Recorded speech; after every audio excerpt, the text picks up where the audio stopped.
హల్లెలూయా. దేవుడి నామాన మీ అందరికీ కూడా వచ్చిన మీ అందరికీ నా వందనాలు. ఈ దినం దేవుడు మనకి ఇచ్చిన ఈ అవకాశాన్ని సద్వినియోగం చేసుకోవడానికి దేవుడి కృపను బట్టి మరొకసారి వందనాలు చెల్లిస్తున్నాను. పాటల ద్వారా దేవుడిని కనపరుచుకుందాం. అలాగే వాక్యోపదేశం ద్వారా దేవుడు మనందరితో మాట్లాడాలని, మనందరి యొక్క ఆలోచనను ఎరిగిన దేవుడు కాబట్టి ఆయన ప్రతి ఒక్కరి అవసరత తీర్చాలని ఆశతో ఎదురు చూద్దాం. మాట్లాడబోతున్న దైవజనుడి కొరకు ప్రార్థన చేద్దాం. ఈ లైవ్ ద్వారా దేవుడు ప్రతి ఒక్కరితో మాట్లాడి ప్రతి కుటుంబంలో ఆయన కార్యాలు జరిగించాలని మనందరం కూడా హృదయపూర్తిగా ప్రార్థన చేసుకుందాం. అందరూ మాతో కలిసి ఏకీభవించండి. మహాపరిశుద్ధుడా, ప్రేమ నమ్మకం గల పరలోకపు తండ్రి, మీ బంగారు పాదాలకు వందనాలు, స్తుతులు, స్తోత్రాలు చెల్లిస్తున్నాను. ఈ ఉదయకాల సమయమున నీ పాద సన్నిధికి వచ్చిన మమ్మల్ని మీరు జ్ఞాపకం చేసుకోండి. నీ యొక్క దీవెనల ఆశీర్వాదాల కొరకు నీ సన్నిధికి వస్తున్నాం ప్రభువా. నీ సన్నిధిలో మమ్మల్ని అందరినీ మీరు ఆదరించండి, బలపరచండి, ఓదార్చండి నాయన. నీ వాక్యం చేత మమ్మల్ని సంధించండి ప్రభువా. మాట్లాడబోతున్న మీ బిడ్డను మీ సిలువ చాటును మరుగు చేసి మాతో ప్రత్యేక రీతిగా మీరు మాట్లాడమని వేడుకుంటున్నాను. ఇంతవరకు ప్రభు పాటలు పాడిన బిడ్డలు కూడా మీరు దీవించండి, ఆశీర్వదించండి. మరి వాక్య సందేశాన్ని అందించబోతున్నటువంటి నీ సేవకుని నీ సిలువ చాటును మరుగు చేసి 7 అభిషేకమును దయచేయమని వేడుకుంటున్నాను. మాట్లాడేది మేము కాదు ప్రభు, మాట్లాడేది మీరే ఉండి మీ మాటల ద్వారా మీ బిడ్డలందరినీ బలపరించమని వేడుకుంటున్నాను. వారి హృదయంలో ఉండేటువంటి బాధ, ఆవేదన, సమస్య, శోధన, నింద ఏదైనా సరే ప్రభు, అది నీ సన్నిధికి వచ్చి వారు ప్రార్థిస్తున్నప్పుడు, నీ వాక్యాన్ని వారు వింటున్నప్పుడు వారి హృదయాల్లో వారి జీవితాల్లో మీ కార్యాలు జరిగించమని వేడుకుంటున్నాం. నీ కృపతో ప్రతి ఒక్కరిని సంధించండి తండ్రి. ఇదిగో ప్రభు, ఈ లైవ్ ద్వారా నీ వాక్యాన్ని వింటున్న ప్రతి బిడ్డను, ప్రతి కుటుంబాన్ని మీరు ఆదరించి బలపరచండి. అయినా వారితో మీ సన్నిధి ఉంచండి. వారి కుటుంబాల చుట్టూ నీ కాపుదలు అనుగ్రహించండి. నీ రక్షణ మార్గంలో వారు నడుస్తూ జీవిస్తుండగా ప్రభు, ప్రతి ఒక్కరూ బలపడి ఆశీర్వదించబడే రీతిలో ప్రభు నీ వాక్య పరిచర్య వారి హృదయాలకి పరిచర్య జరిగించినట్లుగా సహాయం చేయమని, కూడి వచ్చిన బిడ్డలందరినీ మీరు దీవించి ఆశీర్వదించమని నా ప్రభు నీ ప్రియ కుమారుడైన యేసుక్రీస్తు వారి దివ్య నామములో వేడుకొని ప్రార్థిస్తున్నాం తండ్రి, ఆమేన్.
నన్ను సృజించెను ఇందముగా నేనున్నప్పుడు నన్ను ఏర్పరచెను. చెయ్యి పట్టి నడిపే దేవుడుండగా భయమిక నన్ను చెరదు. తన కంటి పాపల నన్ను కాయును, శ్రమయినదేమి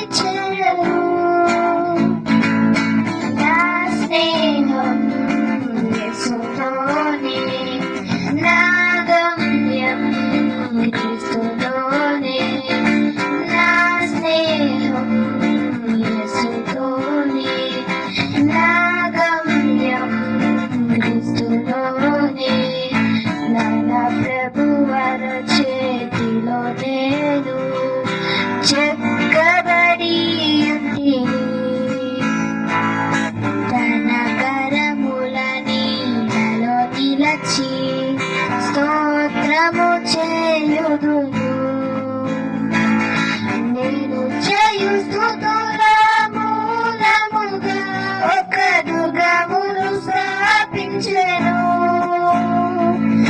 బాల్యము మొదలు జీవితాంతము చక్క పెట్టుకొను ప్రియ ప్రభువే.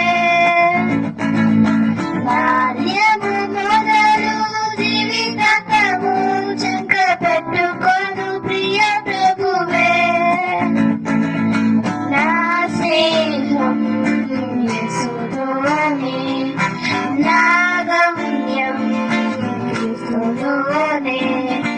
నా స్నేహం యేసులోనే, నా గమ్యం క్రీస్తులోనే. నా తల్లిదండ్రులు నన్ను విడిచిన యేసు నన్ను విడువాడు. నా హితులందరూ నన్ను మరచిన యేసు నన్ను మరువాడు. నా స్నేహం యేసులోనే, నా గమ్యం క్రీస్తులోనే. నా స్నేహం యేసుతోనే, నా గమ్యం క్రీస్తులోనే. హల్లెలూయా. దేవునికి మహిమ కలుగును గాక. మరి ఇంతవరకు పాటల ద్వారా దేవుడు మహిమపరచబడినందుకు కృతజ్ఞతాస్తులు చెల్లిస్తూ మరి జరగబోయే కార్యక్రమం అంతట్లో కూడా దేవునికి సన్నిధి తోడు మనకి ఉండేలాగా మనందరం కూడా ప్రార్థన పూర్వకంగా మరి మరి మందిరంలో ఏ విధంగా మనం కూర్చొని మరి ఆయన యొక్క వాక్యాన్ని శ్రద్ధగా పెట్టాము అదే రీతిలో మరి మనందరం కూడా మనం సిద్ధపడి వాక్యం కొరకు ఎదురు చూసినట్లయితే ఖచ్చితంగా దేవుని వాక్యం మన యొద్దకి వస్తుంది. మరి వాక్య ధ్యానంలోకి వెళ్లే ముందు మనం ఒక చక్కటి యొక్క ప్రార్థన మనం చేసుకొని వాక్యం కొరకు మనం సిద్ధపడతాం. కృప కలిగిన దేవా నీకు వందనాలైనా మరి యొక్క వాక్యంలోకి మేము వెళ్చుండగా తండ్రి మీ యొక్క పరిశుద్ధాత్మ దేవుడు మనందరూ కూడా దర్శించి తండ్రి మమ్మల్ని ముందుగా వాక్యం కొరకు సిద్ధపరచమని ప్రార్థిస్తున్నాం తండ్రి. తండ్రి మేము ఎలా చెక్క హృదయంతో వచ్చినప్పటికీ నేను నీకు వాక్యము బలమైన రెండంచులు ఖడ్గములా తండ్రి ప్రతి ఒక్కరు హృదయాలని తండ్రి వేసి మీరు తెరచి నాయన వారి వాక్యాన్ని భద్రపరచుకునే రీతిలో గొప్ప కార్యాన్ని చేయండి నాయన. తద్వారా తండ్రి వేసా మేము దినదినము నూతన అభివృద్ధి పొందుతూ తండ్రి మరి నీలో ఎదుగుటకు సహాయం చేయండి. మా సంఘాన్ని జ్ఞాపకం చేసుకోండి నాయన. అతి త్వరలో మీ యొక్క సంఘాలన్నిటి కూడా పూర్తి స్థాయిలో మేము తెరిచి మంచి ఆరాధన చేసుకుంటూ తండ్రి అనేకమైన సత్యాలు మేము తెలుసుకునేలాగా కృపని అనుగ్రహించండి నాయన.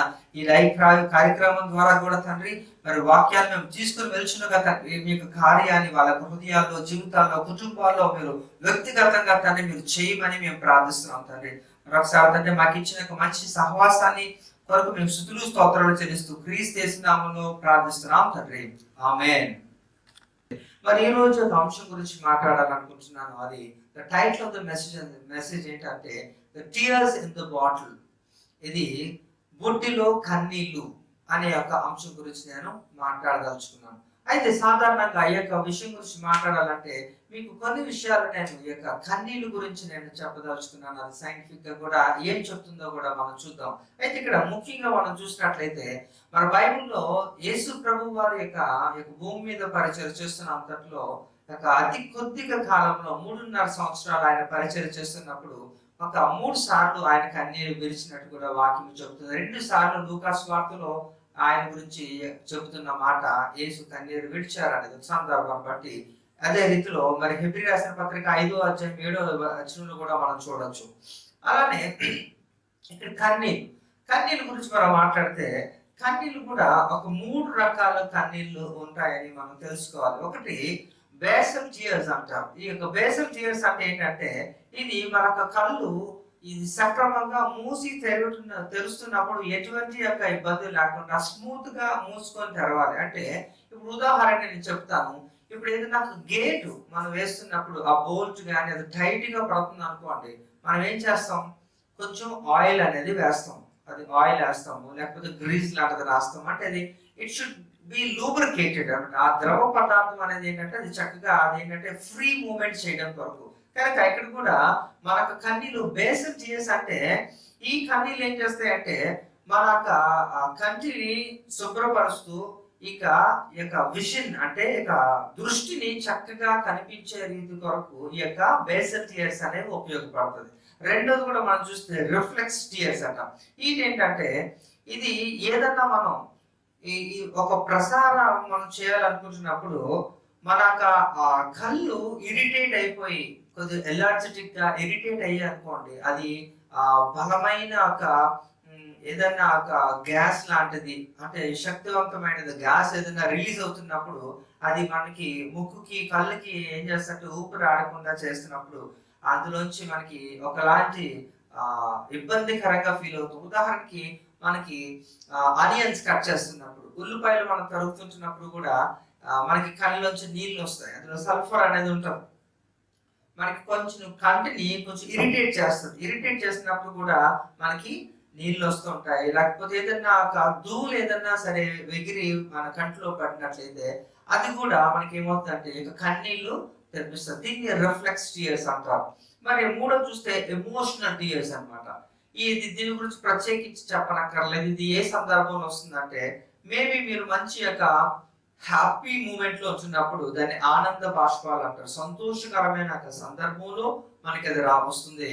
లేకపోతే బాధాకరంగా దుఃఖమైన ఒక సందర్భం ఏదైనా ఎదురైనప్పుడు కూడా అది నీకు వస్తుంది. These are called the emotional tears అనమాట. లేకపోతే తీవ్రమైన ఇంటెన్స్ ఫీలింగ్స్ అనమాట. అంటే తీవ్రమైన ఒత్తిడికి గురైనప్పటికీ కూడా మనకి కళ్ళ నుంచి నీరు కారుతుందని మనకి కొన్ని అధ్యాయాలు మనకి చెబుతున్నాయి.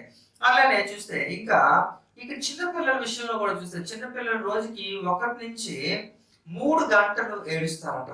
ప్రతిరోజు కూడా రోజుకి చిన్న పిల్లలు చంటి బిడ్డలు 1 నుంచి 3 గంటలు వాళ్ళు ఏడుస్తూ ఉంటారట. ఇంకా వాళ్ళు చిన్న ఏజ్ గ్రూప్ లో ఉంచిన పిల్లలకి ఏడుస్తున్నప్పుడు they will not have tears అన్నమాట. వాళ్ళు ఏడుస్తారు కానీ వాళ్ళ కళ్ళల్లోంచి మాత్రం కన్నీరు ఉండదు, రావదు. అంతేకాదు కానీ ఇక్కడ ఒక అధ్యాయంలో కూడా మనకి తెలియదు ఏంటంటే ఈ యొక్క అమెరికన్ అకాడమీ ఆఫ్ ఆప్థమాలజీ అంటే AAO అనే ఒక సంస్థ వారు ఒక సర్వే నిర్వహించారు. ఆ సర్వే ఏం చెప్తుందంటే ప్రతి మనిషి కూడా ఇంచుమించుగా ఒక సంవత్సరానికి 15 నుంచి 30 గ్యాలన్స్ అన్నమాట, 15 to 30 గ్యాలన్స్ అంత కన్నీరుని ఉత్పత్తి చేస్తారట. అంటే 1 గ్యాలన్ అంటే 3 లీటర్లు 785 లీటర్స్ అన్నమాట. 3.785 లీటర్స్ 1 గ్యాలన్ ఈక్వల్ టు. అలాంటిది 30 గ్యాలన్లు అంటే ఇంచుమించుగా 113.55 లీటర్లు ఒక మనిషి సంవత్సరానికి కన్నీరు కారుస్తుంటాడట. అంతేకాదు కానీ ఇక కన్నీళ్ళు ఏముంటదండి అందరిని అడిగితే ఇదేం ప్రశ్న అనుకోవచ్చు. కన్నీళ్ళు ఏముంటది, నీరు ఉంటుంది అంటారు, అంతేనా? అయితే కన్నీరులో కేవలం నీరు మాత్రమే కాదు కానీ అది ఒక ఫ్యాటీ యాసిడ్స్ అనేది ఇంకా ఆయిల్ ప్రొడక్ట్స్ కూడా అంటే ఆయిల్ కూడా ఉంటుందంట. ఇలాంటివి మొత్తం అంతేకాదు కానీ 1500 ప్రోటీన్లు కూడా ఈ యొక్క కన్నీరులో ఉంటాయట. హల్లెలూయా. అయితే ఈ యొక్క కన్నీరు కానీ మీరు కార్చకపోతే మీ యొక్క కళ్ళు కూడా దెబ్బతినే అవకాశం కూడా ఉందని మరి యొక్క రీసెర్చ్ లో కూడా తేలిందండి. కనుక ఈ కన్నీరు గురించి అనేక ఇంకా ఆసక్తికరమైన విషయాలు ఎన్నో ఉంటున్నప్పటికీ కూడా సమయం తక్కువ ఉన్నందున నేను ఈ విషయాలు మీతో పంచుకుంటున్నాను. అయితే ఇప్పుడు మరో వాక్యంలోకి మనం వెళ్ళినట్లయితే వాక్య భాగం చూసుకుందాం. కీర్తనలు 56:8 వచనాన్ని చూద్దాం. నా సంచారములను నీవు లెక్కించి ఉన్నావు, నా కన్నీళ్లు నీ బుద్ధిలో నుంచబడి ఉన్నవి, అవి నీ కవిలలో కనబడును కదా. కాబట్టి ఇక్కడ కీర్తనకారుడు చాలా స్పష్టంగా మనకి చెబుతున్నాడు ఈ యొక్క మాటలు. అయితే మన ధ్యానాంశంలో కన్నీటి బుడ్డి అంటే ఇక్కడ క్రైస్తవ జీవితంలో కన్నీటి పాత్ర యేసు ప్రభువే కన్నీని కార్చడంలో మనకి గొప్ప మాదిరిగా ఉన్నాడు. అంటే ఇక్కడ మనకు మంచి మాదిరిగా యేసు ప్రభు గారు ఉన్నారు. ఎందుకంటే ఆయన కూడా కన్నీరు కార్చాడు అనేది చెప్పాను ఇందాక 3 సందర్భాల్లో మనం చూసాం. అయితే ఇక్కడ కన్నీళ్ళు కార్చే ప్రతి వారికి కూడా ఒక్కొక్క బుడ్డి ఉన్నట్లుగా అంటే దోజు వీప్ ఎవరైతే ఏడుస్తారో వాళ్ళందరికీ కూడా ఒక్కొక్క బుడ్డి అంటే ఒక బాటిల్ అనేది ఉన్నట్టుగా అనిపిస్తుంది ఇక్కడ. అలాగైతే ఏ విషయాల్లో మనం కన్నీళ్లు విడవాలి అంటే ఏ యొక్క విషయాల్లో మనం కన్నీరు కార్చాలి అనేది ఈ రోజు మనం స్పష్టంగా వాక్య రూపంలో తెలుసుకుందాం. అయితే మొట్టమొదటిది నేను చెప్తున్నాను, పశ్చాత్తాప కన్నీళ్లు.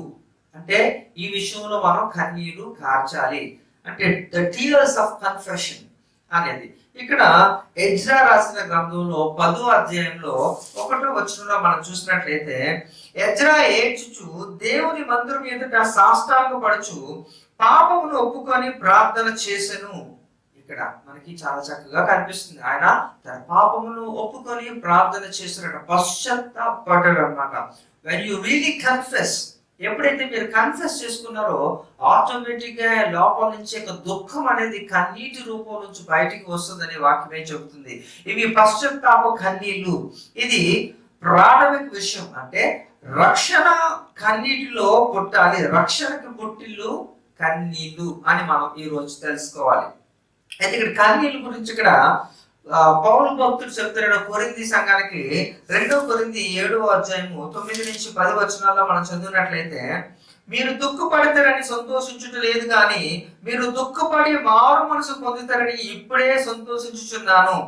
ఏది అనగా, ఏ విషయంలోనైనాను మా వలన మీరు నష్టం పొందుకుంటుటకై దుఃఖము మరణముగా దుఃఖపడితది. దైవ చిత్తానుసారమైన దుఃఖము రక్షణార్థమైన మారు మనసు కలుగుజేయును.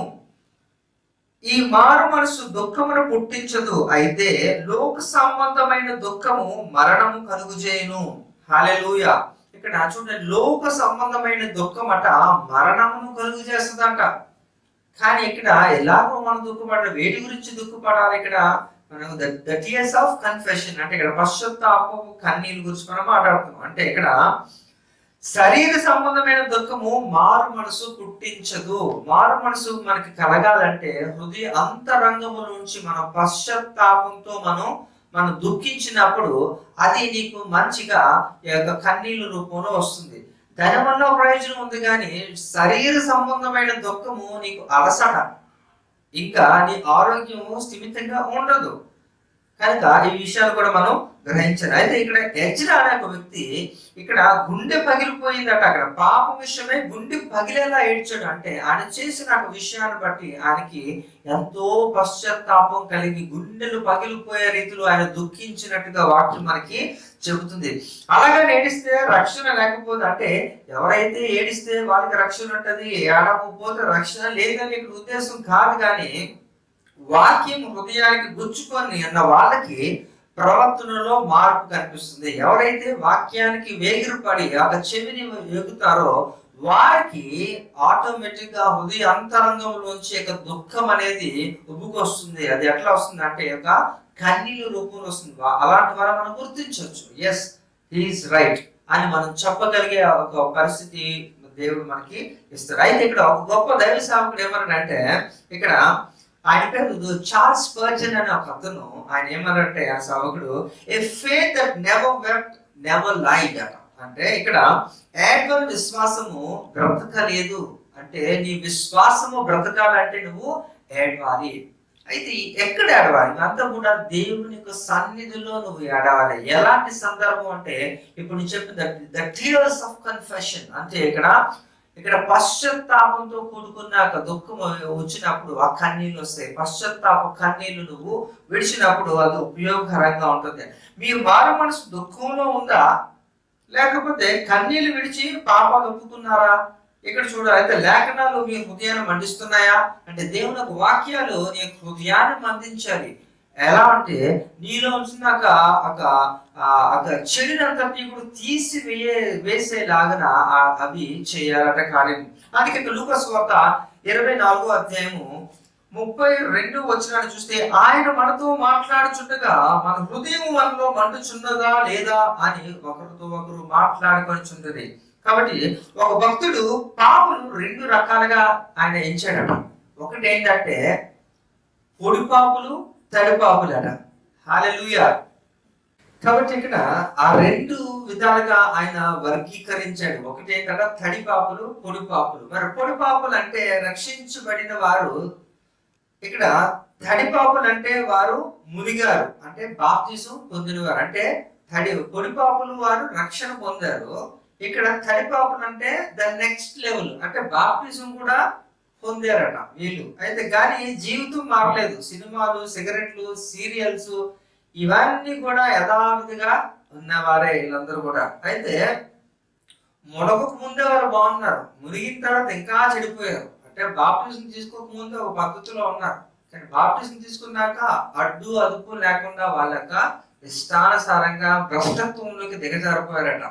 అందుకే ఇక్కడ యోవేలు గ్రంథంలో మనం చూస్తే 2వ అధ్యాయము 12వ వచనంలో మనం గమనించినట్లయితే, ఇప్పుడైనను మీరు ఉపవాసం ఉండి కన్నీరు విడుచుచు దుఃఖించుచు మనోపూర్వకంగా తిరిగి నా యొద్దకు రండి, ఇదే యెహోవా వాక్కు అని ఇక్కడ వాక్యం కూడా చెబుతుంది. అంటే ఇక్కడ 12 మందిలో ఒక్కడైనా పేతురు కూడా, చూడండి 12 అంటే ఇలాగా, అంటే ఇక్కడ వాక్యం యోవేలు గ్రంథం 2:12లో మనం చదువుకున్న రీతిలో, ఒకవేళ ఇప్పటికైనా సరే మించిపోయింది ఏం లేదు, ఇంకా దేవుని యొద్దకు రండి, ఉపవాసం ఉంటే కన్నీళ్లు విడిచి మీరు దగ్గరకు వచ్చినప్పుడు దేవుడు ఖచ్చితంగా ఆ యొక్క you will have a value for your tears. నీ యొక్క కన్నీరు కార్చిన వాటికి దేవుడు నీకేం చేస్తాడంటే ఒక విలువని చేకూరుస్తాడు. అందుకనే కదా అక్కడ 12 మంది ఉంటున్న ఆ శిష్యుల్లో కూడా మనం చూస్తే పేతురు గురించి మనకు తెలుసు కదా. ఆ పేతురు చూడగానే 6 రోజులు, ఎందుకంటే యేసు ప్రభు విషయంలో ఆయన అబద్ధం ఆడిన విషయం ఆ రోజుల్లో అంట పేతుర్ని ఎలా టీస్ చేసేవారు తెలుసా? చిన్న పిల్లలు సైతం కూడా పేతుర్ని అనేవారట, ఎప్పుడైతే కోడి వస్తుందో ఆ చిన్న పిల్లలందరూ కూడా ఆయన ఎక్కడించారు, కొక్కురొక్కో అని అరిసేవారంట. ఎందుకంటే కోడి కూసే ముందు లోపు కూడా నువ్వు అబద్ధం ఆడతావు, 3 సార్లు బొంకుతావు అని చెప్పి దేవుడు చెప్పిన వాక్యం, ఆ ప్రవచనం అది నెరవేర్పులోకి వచ్చింది కనుక పిల్లలందరూ పేతురుని చూసి ఆ చిన్నప్పుడు ఆ చిన్నపిల్లలందరూ కూడా ఈ విధంగా అనేవారట, ఏమని కుక్కరొక్కో అని అరిసేవారట. ఆయనకి చాలా ఒక పశ్చాత్తాపం వచ్చేసింది అనమాట ఆయన లోపల. ఎందుకంటే ఆ కోడి కోత విన్నంత కాలం కూడా ఆయన అలా బాధపడతా ఉంది, ఎందుకంటే నేను చేసింది తప్పు అని. కాబట్టి ఆ సందర్భం ఎప్పుడు ఆ కోడి కోత ఎప్పుడు వినినాసప్పటికీ కూడా ఆ పేతురు చాలా దుఃఖించేవారట. అక్కడ కూడా లూకా సువార్త 22వ అధ్యాయం 62వ వచనంలో మనకి అక్కడ కనిపిస్తుంది, పేతురు వెలుపలకు పోయి సంతాపపడి ఏడ్చెను అనే ఒక వాక్యం అక్కడ చెప్తుంది. అంటే ఆయన చేసిన దానికి గుర్తొచ్చి ఆయన ఎంతో పశ్చాత్తాపడిపోయి ఆయన కన్నీరు విడిచాడు అన్నమాట. కనుక ప్రియ సంగమా, మీరు కూడా గుర్తు పెట్టుకోవాలి, పశ్చాత్తాపం మనం పొందినప్పుడు ఖచ్చితంగా ఆ కన్నీరు వస్తుంది.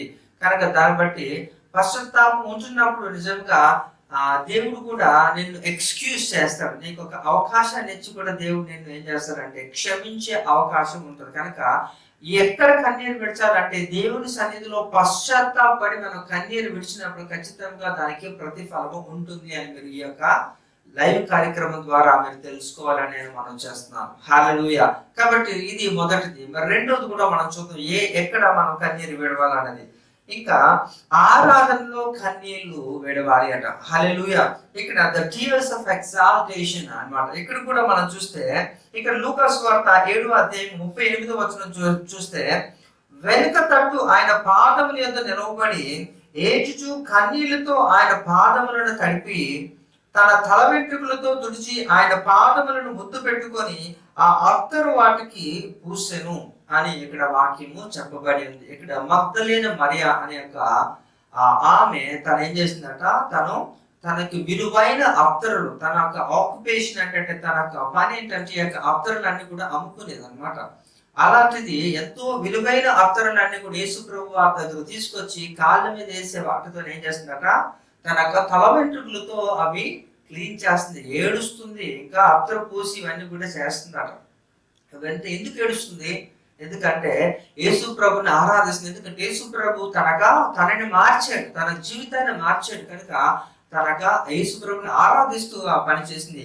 కాబట్టి ఆ ఆరాధనకు ఒక వ్యక్తి ఎదుట సాగిలు పడుట, ఆయన పాదములను వస్త్రపు చెంగును ముద్దాడుట అనేది మనం తెలుసుకోవాలి. అంటే ఇక్కడ మనుషులను ఒప్పించుటకు కాక దేవుని స్తుతించుటకు మాత్రం మనం ఆరాధించాలి. చాలా మంది ఏం చేస్తారంటే పాలిష్ చేస్తూ ఉంటారు, చాలా మంది బటరింగ్ వేస్తూ ఉంటారు, ఏం చేస్తారంటే మళ్ళీ ఇతరులని మెప్పిస్తూ ఉంటారు అన్నమాట. బాబు మీరు చాలా గొప్పవారు, చాలా మీకు సాటి ఎవరు లేరండి, మీరు చాలా ఇదండి అదండి ఏమో మాట్లాడుతూ ఉంటారు. కానీ మనుషుల మెప్పు మనకి అవసరం లేదు, దానివల్ల ఉపయోగం కూడా లేదు. కానీ అదే నువ్వు దేవుని సన్నిధిలో దేవుని కొరకు దేవుని ఉద్దేశించి నువ్వు చేసినప్పుడు నిజముగా దానికి దేవుడు ప్రతిఫలాన్ని ఇస్తాడు. కాబట్టి ఈ ఆరాధన అంటే ఇక్కడ టీయర్స్, కన్నీళ్లు అంటే ఇక్కడ ఆనంద బాష్పాలని కూడా మనం అర్థం చేసుకోవచ్చు. కొన్ని సందర్భాలు చూడండి, when you are so excited, ఏదో నువ్వు ఒక తెలియని విషయాన్ని మరి బాగా తెలుసుకుంటున్నప్పుడు, ఎంతో ఆనందపడుతున్నప్పుడు ఒక సందర్భంలో నీకు తెలియకుండానే నీకు కంట్లోంచి నీళ్లు కూడా వస్తూ ఉంటాయి. కొంతమంది ఏం చేస్తారు, విపరీతంగా నవ్వుతుంటున్నప్పుడు కొంతమందికి కన్నీళ్లు వచ్చేస్తూ ఉంటాయి. అది బాధతో కాదు కానీ ఆనంద బాష్పాల కింద కూడా వస్తుంటాయి అనమాట. అందుకే ఇక్కడ పశ్చాత్తాపంతో కూడిన కన్నీళ్లు, ఆనంద బాష్పాలు రావాలి. అంటే ఇక్కడ పశ్చాత్తాపం ఎప్పుడైతే మనం పొందామో అప్పుడు ఏంటంటే మనకి దేవుడు మనకు క్షమించాడు కనుక మన దేవుని బిడ్డగా మనం చేర్చబడినప్పుడు మనకి సంతోషం, ఆనందం, సమాధానం ఉంటున్నప్పుడు ఆ ఆనంద బాష్పాలు అంటే ఇంకా కన్నీరు రూపంలో మనకి వస్తూ ఉంటాయి. అయితే కృతజ్ఞత నిండిన హృదయం కావాలి. యేసు ప్రభు అనుభవించిన శ్రమల గురించి చాలా కొద్ది మాత్రమే బైబిల్లో పొందుపరచబడింది. అంటే యేసు ప్రభు వారికి సిలువ మరణానికి ముందుగా ఆ మరణం సిలువకి వెళ్తున్నప్పుడు ఆయన అనేకమైన శ్రమలకు గురి చేశారు. సిలువ వేస్తున్నప్పుడు కూడా అనేకమైన శ్రమలకు ఆయన లోనయ్యాడు. అయితే బైబిల్ అన్నిటిని కూడా క్షుణ్ణంగా మాత్రం అయితే ఇందులో పొందుపరచ, ఆయన శ్రమల గురించి ఆయన బైబిల్లో చెప్పబడలేదు. ఒకవేళ చెప్తే మనం తట్టుకోలేము, అది మనం తీసుకోలేని పరిస్థితి. ఎందుకంటే చాలా భయంకరమైన శ్రమలు ఆయన్ని పెట్టినట్టు మనకి కొన్ని చరిత్రలో కొన్ని ఆధారాలు అయితే ఉన్నాయి. కాబట్టి ఇక్కడ అవన్నీ కూడా మనం యేసు ప్రభు శ్రమని మనం ఆ శ్రమ పడుతున్న ఒక విషయాన్ని కానీ ఆమె జ్ఞాపకం చేసుకున్నప్పుడు ఖచ్చితంగా మనిషి అన్న ప్రతి ఒక్కరికి కూడా కన్నీరు ఆగదు. అవంతా కూడా దుఃఖంలో మిళితమైపోయి ఏం చేస్తారు, కన్నీరు రూపంలో బయటకు వచ్చేస్తుంది అనమాట. కాబట్టి కన్నీళ్లు రాకుండా ఎలా ఉంటాయి అనేది మనం తెలుసుకోవాలి. అయితే ఇక్కడ సింహాసనం నుండి సిలువు దాకా కూడా ఆయన దిగిపోయి నా ప్రభు కన్నీళ్లతో ఆరాధించకుండా పై స్థుతితో ఎలా ఉండగలం అంటే, సింహాసనం నుండి ఆయన సిలువు మరణానికి దిగిపోయిన అంత గొప్ప దేవాది దేవుడిని ఆరాధించకుండా, అంటే హృదయ అంతరంగము నుంచి ఆరాధించకుండా పై స్థుతులను ఏ విధంగా మనం చేయగలం చెప్పండి. అంటే ఇక్కడ మనం తెలుసుకోవాల్సి అంటే ఆయన ఆరాధించినప్పుడు కూడా మనకి కన్నీళ్లు వస్తాయి. ఆ టైంలో కూడా మనం కన్నీళ్లు విడవాలి. మొదటిది పశ్చాత్తాపంతో కూడుకున్న కన్నీళ్ళు అయితే, రెండవది ఆరాధనతో కూడుకున్న కన్నీళ్ళు. అంటే ఈ రెండు సందర్భాల్లో కూడా మనం కన్నీరు మనం విడవాలని దేవుని వాక్యం చెబుతుంది. మరి మూడవది కూడా మనం చూద్దాం. ఇది మూడవది టీయర్స్ ఆఫ్ కమిషన్, అంటే ఇక్కడ బాధ్యతాయుతమైన కన్నీళ్లు అని కూడా మనం తెలుసుకోవాలి. అయితే ఇది మనందరి జీవితాల్లో చాలా ప్రధానమైనదట, ఇక్కడ ప్రాముఖ్యమైనది కూడా. కాబట్టి ఇక్కడ లామెంటేషన్స్ 2:18 and 19 అంటే ఇక్కడ విలాప వాక్యాలు 2వ అధ్యాయము 18, 19 వచనాలు మనం గమనించినట్లయితే, జనులు హృదయపూర్వకముగా యెహోవాకు మొరపెట్టుదురు, సియోను కుమారి ప్రాకారము నది ప్రవాహము వలె దివారాత్రము కన్నీరు పారనిమ్ము, విరామము కలగనీయకము, నీ కంటి పాపను విశ్రమింపనీయకము, నీవు లేచి రే మొదటి జామున మొరపెట్టుము, నీళ్లు కుమ్మరించినట్లు ప్రభు సన్నిధిని నీ హృదయమును కుమ్మరించుము, నీ పసిపిల్ల ప్రాణము కొరకు నీ చేతులను ఆయన తట్టు ఎత్తుము అని ఇక్కడ వాక్యము చెప్పబడినది. అంటే ఇక్కడ కమిషన్ అంటే ఆజ్ఞ అని అర్థం. ఇక్కడ అంటే ద గ్రేట్ కమిషన్ అంటే గొప్ప ఆజ్ఞ ఇక్కడ దేవుడు మనకి చెబుతున్నాడు. ఇక్కడ అంటే మీరు సర్వలోకములకు వెళ్ళి సర్వ సృష్టికి సువార్తను ప్రకటించుట అనేది మార్కు సువార్త 16వ అధ్యాయం 15వ వచనంలో చెబుతుంది. అంటే దేవుడు ఆజ్ఞ వేస్తున్నాడు మనకి సువార్త చెప్పాలంటే, ఎక్కడికి సర్వ సృష్టికి కూడా మనం సువార్త ప్రకటించాలని దేవుని ఆజ్ఞ. అంటే ఇక్కడ మొక్కగా ఉంటున్నప్పుడు ఏం చేయాలట, మన పిల్లలకి రక్షణ గురించి మనం ఏడవాలి, వారి రక్షణ గురించి మనం ఏం చేయాలట, దుఃఖించాలి, ఏడవాలి. ఒకవేళ కానీ చాలా మంది తల్లిదండ్రుల సమస్య ఏంటంటే, ఇక్కడ లోబడి నల్లని పిల్లలే ఇక్కడ అంటే ఇక్కడ పాడైపోయిన పిల్లల కోసం వాళ్ళు దుఃఖిస్తారు.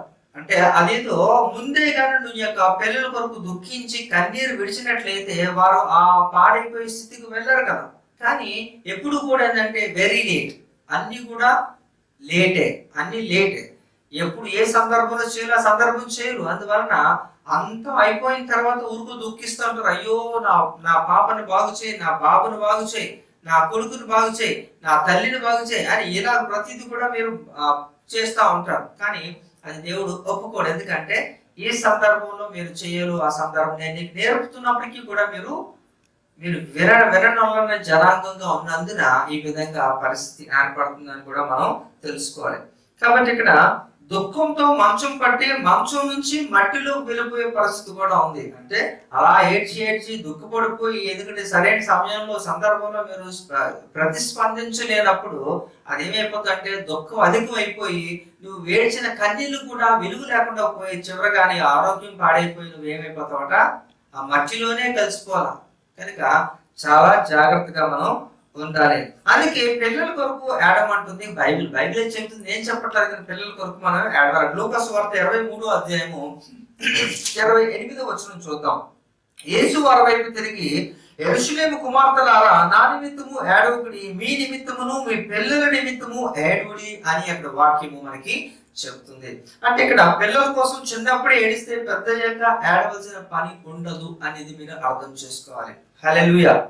కాబట్టి ఇక్కడ ఆ కన్నీటికి ప్రతిఫలం ఇస్తాడు. అంటే మనం కార్చిన ప్రతి కన్నీటి బొట్టుకి కూడా దేవుడు ఒక గొప్ప ప్రతిఫలాన్ని ఇస్తున్నాడు, ఇవ్వబోతున్నాడు అనేది కూడా మీరు తెలుసుకోవాలి. కాబట్టి ఇక్కడ ఈ రోజున నా కన్నీళ్లు దేవునికి అమూల్యమైనవి. మనం ఏడ్చే ప్రతి కన్నీటి బొట్టు కూడా దేవునికి ఎంతో విలువైనది. అయితే అది మంచి ఉద్దేశంతో మనం చేస్తున్నప్పుడు అది ఉపయోగకరంగా ఉండబోతుంది. విడిస్తే అది చాలా మంచిదట. కాబట్టి ఇక్కడ అవి బొట్టుగా చేర్చబడి దేవుని గుడిలో భద్రం చేస్తారట. హల్లెలూయా. అంటే మనం ఏడ్చిన ప్రతి కన్నీటి బొట్టు కూడా దేవుడు లెక్క చేస్తారట. అవన్నీ కూడా కలెక్ట్ చేస్తాడు. He's collecting all our tears in a bottle. అందుకనే నేను చెప్పాను ఈ యొక్క అంశం ఏంటంటే టియర్స్ ఇన్ ద బాటిల్ అని, బొడ్డిలో కన్నీళ్లు అనే అంశాన్ని నేను ఎందుకు చెప్పాను మీకు ఈ పాటకి అర్థమై ఉంటుంది. కనుక ఇక్కడ మత్తయి సువార్త 5వ అధ్యాయము 4వ వచనాన్ని మనం పరిశీలించినట్లయితే ఇక్కడ చూద్దాం. దుఃఖపడి వారు ధన్యులు, వారు ఓదార్చబడుదురు అని ఇక్కడ వాక్యం చెబుతుంది. ఎక్కడంటే ఎవరైతే దుఃఖిస్తారో వారందరూ కూడా ధన్యులట. ఎందుకంటే ఓదార్పు లభిస్తుంది దేవుని చేత. మనకి ఓదార్పు, మనుషులు మనకి ఓదార్చి ఇచ్చినప్పటికీ కూడా అది తాత్కాలికమే, మళ్ళా మనం దుఃఖించుతాం. కానీ ఒక దేవుడే కానీ మనం ఓదారిస్తే మనం ఇంకెప్పుడు కూడా దుఃఖపడని అవసరం అయితే లేదు. అందుకనే దేవుని వాక్యం చెప్తున్నప్పుడు మనం వినాలి. అందుకే ఎవరైతే ఏడుస్తారో వారు ధన్యులట. చాలా మంది ఏం చేస్తారంటే they are very hard hearted అనమాట. వారికి హృదయం కాఠిన్యం అనమాట, చాలా గుండె ధైర్యంగా ఉంటారు, వారు నిబ్బరంగా ఉంటారు. బాగుంది, కానీ నువ్వు ఏడవాలని కూడా బైబిల్ చెబుతుంది. ఎందుకంటే ఏడ్చే వాళ్ళతో ఏడవాలి, నవ్వే వారితో నవ్వాలనే బైబిలే మనకి చెబుతుంది. కనుక దేవుడే ఏడ్చినప్పుడు దేవుడే మనకు మంచి మాదిరి కదా. ఏడ్చారని చెప్పి నాకు 3 సందర్భాల్లో. కాబట్టి మనం కూడా ఇది ఫాలో అవ్వాలి. ఇంకా మనం రెఫరెన్సెస్ మనం చూసుకున్నట్లయితే కీర్తన 126లో మనకి ఒక మాట కనిపిస్తుంది. 5వ వచనం మనం చూద్దాం. కన్నీళ్లు విడిచుచు విత్తువారు సంతోష గానముతో పంట కోసెదరు. హల్లెలూయా. కాబట్టి ఎవరైతే కన్నీళ్లతో విత్తుతారో వాళ్ళకి దేవుడు ఒక మంచి ప్రతిఫలాన్ని ఇస్తారు, మంచి పంటను వాళ్ళు కోస్తారట.